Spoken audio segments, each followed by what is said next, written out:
안녕하세요. 채쌤의 농업톡톡의 최쌤입니다. 기온이 많이 올라서 봄이 옴을 느낍니다. 추울 때는 늘 추울 것만 같았는데 역시 영원한 것은 없습니다.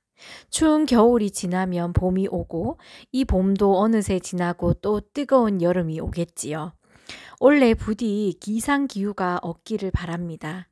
이상기후는 말 그대로 기후가 이상하다는 것인데요. 비가 와야 할 때 비가 안 오고 오지 말아야 할 때 폭우가 쏟아지는 것입니다. 세계적으로 이상기후가 나타나고 있습니다. 20년도에 우리나라도 50일간의 긴 장마, 21년도에 4월에 프랑스에서는 때 아닌 한파로 포도밭이 초토화되었던 일도 있었고, 작년에는 사막에 홍수가 나는 일, 기나긴 가뭄으로 산불이 계속되는 등 너무나 많은 이상기후들이 나타나고 있습니다. 이상기후에다 기후변화로 여름은 점점 더워지고 있는데요. 여름이 고온이 될수록 포도나무의 호흡량이 증가해서 포도당 소비량이 많아지기 때문에 포도의 품질은 떨어지고, 또 비가 많이 오게 되면 광합성량 자체가 부족으로 포도의 품질은 떨어집니다. 이상기후와 기후변화의 피해를 조금이라도 줄이고 품질 향상을 위해서는 과다 착각을 절대 하지 말아야 합니다. 아무쪼록 올해는 전년도보다 품질을 높이겠다는 마음가짐으로 시작하셨으면 좋겠습니다. 오늘은 석회 보르도액 활용에 대해서 말씀드리겠습니다. 가끔 동계 방제로 석회 보르도액을 사용하면 안 되냐는 질문을 하시는 분들이 계십니다.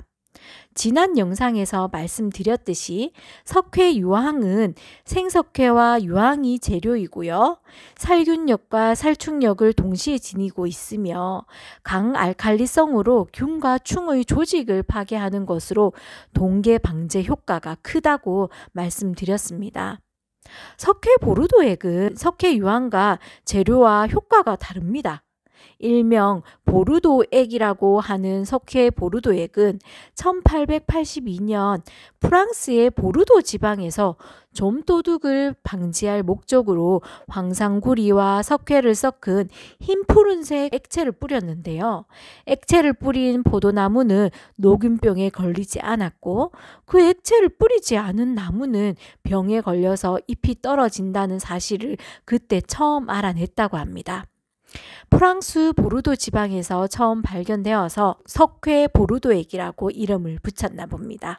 석회 보르도액은 포도 녹균병 방제에 효과적임을 발견한 이래에 여러 가지 병을 방지할 목적으로 광범위하게 이용되고 있는 보호용 살균제입니다. 보르도액은 병원균의 포자가 날아오기 전에 작물의 줄기와 잎에 살포하여서 작물에 날아온 포자가 발아하는 것을 억제하는 특성을 가지고 있어서 예방 효과는 매우 우수하나 치료 효과는 미비하므로 병 발생 전에 살포하는 것이 좋습니다. 따라서 석회 보르도액은 사용하신다면 생육기에 사용하시는 것이 효과적이겠습니다. 약효는 2주 정도 지속된다고 합니다. 약액이 완전히 건조되어야 막이 형성되기 때문에 살포 후 비가 와서 씻겨 내려가면 효과가 없습니다. 석회 보르도액은 직접 제조할 수도 있지만 번거롭고 복잡하기 때문에 제조되어 나오는 것을 사용하셔도 됩니다. 석회 보르도액의 종류는 다양하고 작물에 맞는 보르도액을 사용하셔야 합니다. 보르도액을 얘기를 할 때 66식이다, 44식이다, 48식이다 하는 거 들어보셨을까요? 그것이 보르도액의 종류인데요. 석회 보르도액의 재료인 황상구리와 생석회의 혼합비에 따른 종류입니다. 예를 들어서 66식은 물 1리터에 황상구리 6g, 생석회가 6g이 들어있다는 그런 뜻입니다. 48식은 물 1리터에 황상구리가 4g, 생석회가 8g의 비입니다. 물량이 증가하면 황상구리와 생석회도 같은 비로 증가하게 되는 것이지요. 작물이나 병해에 따라서 석회 보르도액의 약효 및 약해 정도가 다르게 나타나기 때문에 이것을 고려해서 살포하셔야 합니다. 약해 우려가 있는 작물에는 석회량이 높고 항상구리량이 낮은 보르도액을 살포해서 약해를 완화시켜야 합니다. 또 복숭아와 같은 핵가루에는 잎이 있을 때 보르도액을 살포하면 약해가 발생되기 때문에 세균성 구멍병을 예방할 때 잎이 나기 전에 개화 초기에 석회 보르도액을 사용을 하고 이후에는 항상구리가 아니라 아연이 들어가는 일명 아연 보르도액을 사용합니다. 작물마다 사용 종류가 다른데요. 포도만 말씀드리겠습니다. 미국종 포도는 갈반병이 많고 유럽종 포도는 상대적으로 녹음병이 많습니다. 미국종 성격이 강한 캠벨에는 5호식 보르도액을 6월 상순부터 사용하시면 되고요. 유럽종 성격이 강한 샤인머스켓에는 66식을 6월 비가 오기 일주일 전부터 사용하시면 되는데요.